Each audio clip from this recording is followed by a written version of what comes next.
Kimberly. How are you? Hey, Kimberly. Hi, how are you guys today? Good, All right. well, thanks. Everyone, we are here with Alexa Davalos and Luke Kleintank from The Man in the High Castle on Amazon.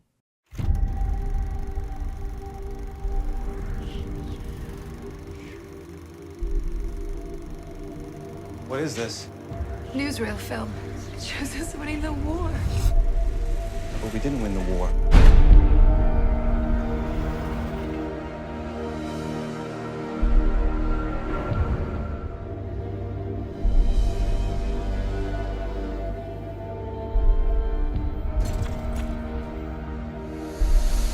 Now we have a better world. There are those who seek to drag us all backward. We have arrested suspects smuggling subversive films. That film shows the world not as it could be, but as it is. It has to be about something more. I need answers.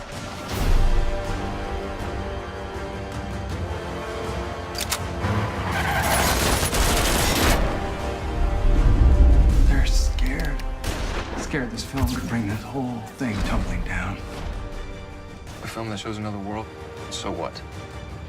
So it means that maybe the world can change. Take this. What is this? It's a new film? There's something different about this one. Different how?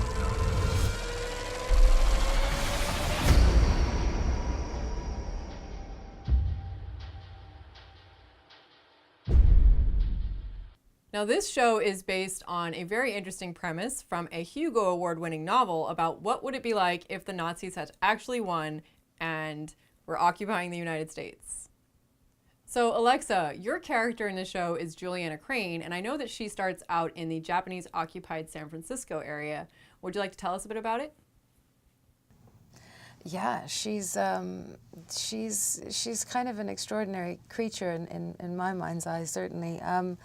She's a woman who's grown up in this environment in Japanese occupied territory for as long as she can remember. Pretty much, she was quite young when the war was over, and you know, the war had been over, so she doesn't know anything different, and so that she's grown up immersed in this culture that is very much her own, even though, you know, she being an American woman is a second-class citizen, which is, you know, being a white woman, especially in that world. And so she has all these characteristics of the Japanese culture, and yet is obviously, you know, living under that thumb, if you will.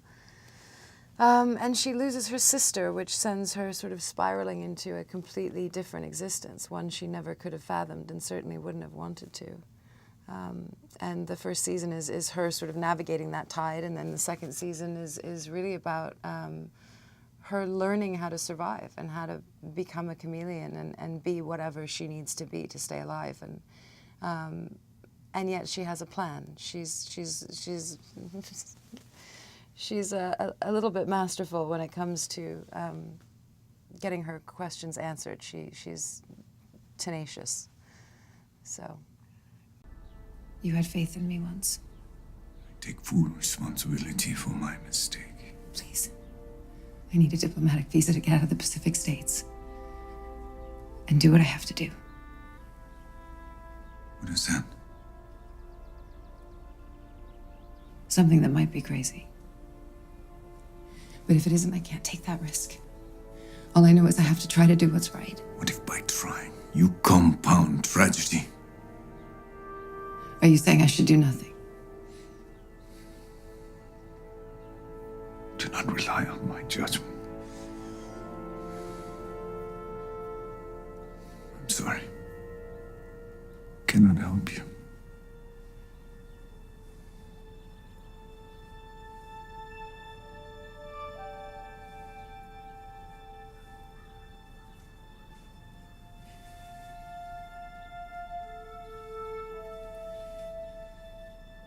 You didn't make a mistake.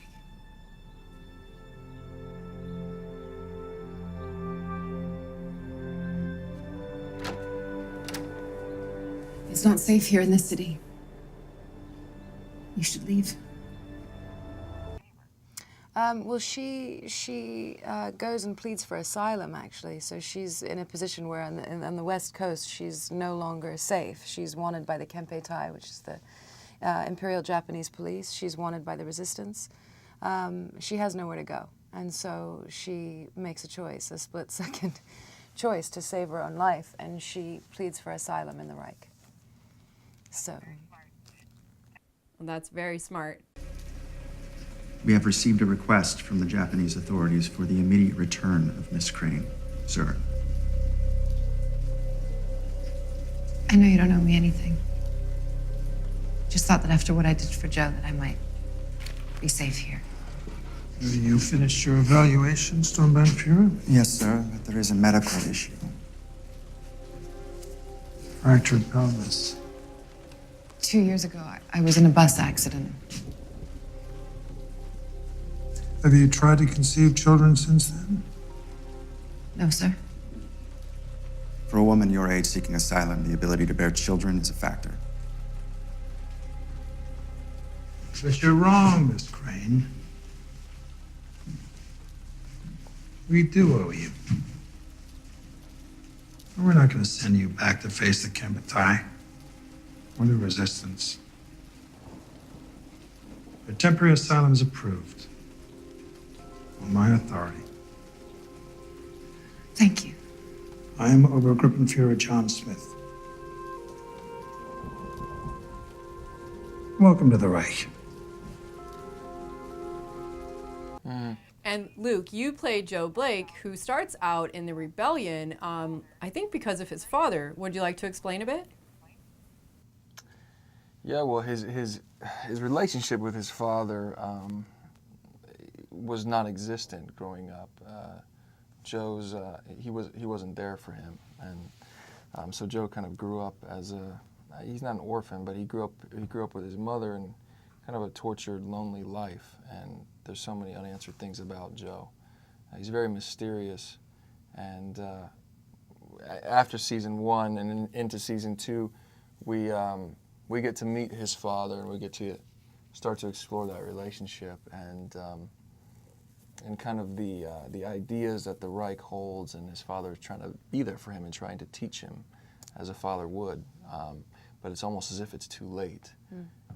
But I think there's a big part of Joe, the child in him, that wants that and yearns for that. And it really confuses Joe. It confuses him of what had happened in season 1, because he seemed to be against the system now, and he was coming back a hero, but all the terrible things that he had to do, killing people and lying and kind of destroying every relationship that he had.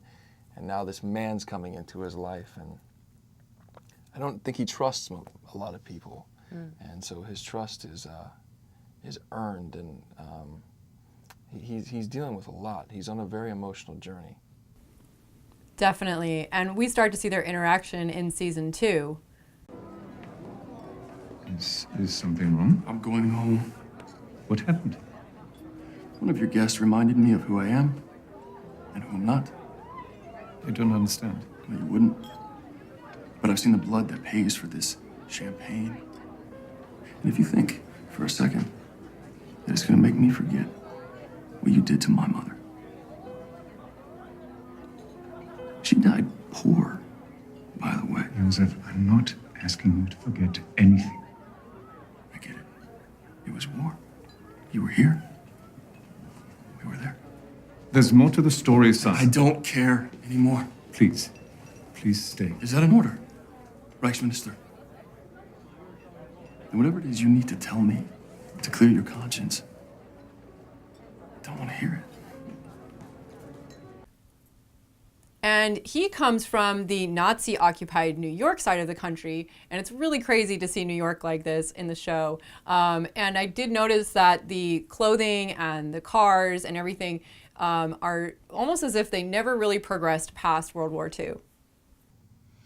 Yeah, that was the idea, right? Because Yeah. our costume designers and our set designers, we kind of wanted to freeze it in time and also put a little twist on it, you know?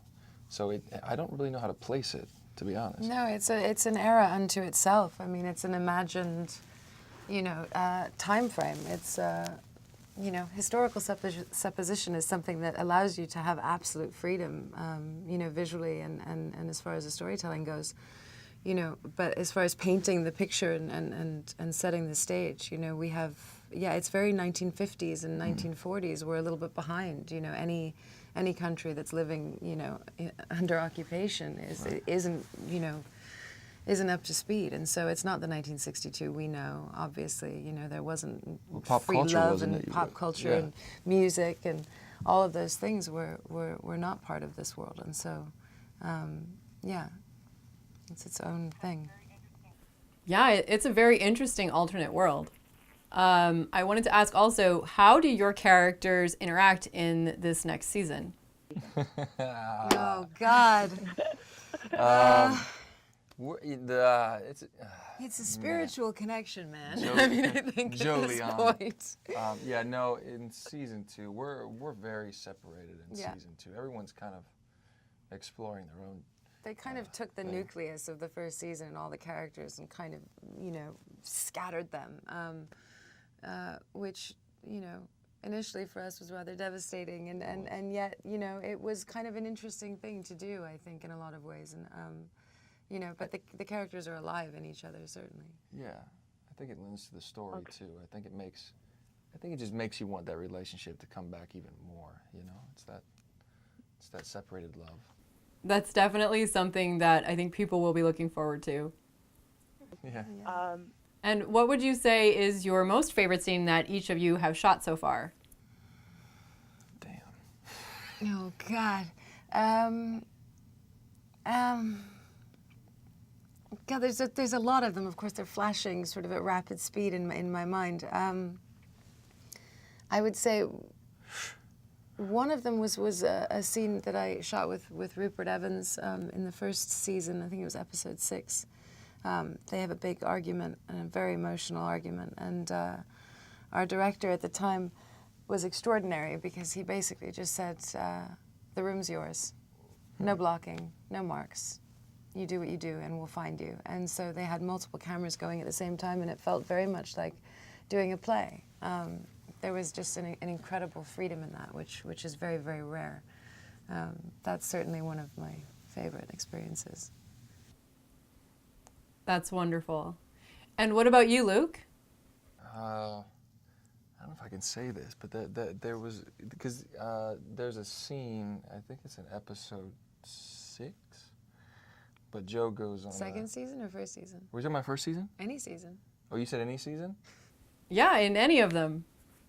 Oh, wow. Well, now this is like, I have to think even harder. Well, second season, Joe goes on an acid trip, which you'll see what that entails. But that was a pretty wild experience. Well, it looks like we're running out of time, but it has been such a pleasure to talk to you both. Likewise. Yeah. And thank you for being on the show. Thank you. And everyone, don't miss The Man in the High Castle on Amazon Prime. Have a great day, you guys. Thank you, you too. Yeah, you too. Thanks, bye-bye. Bye.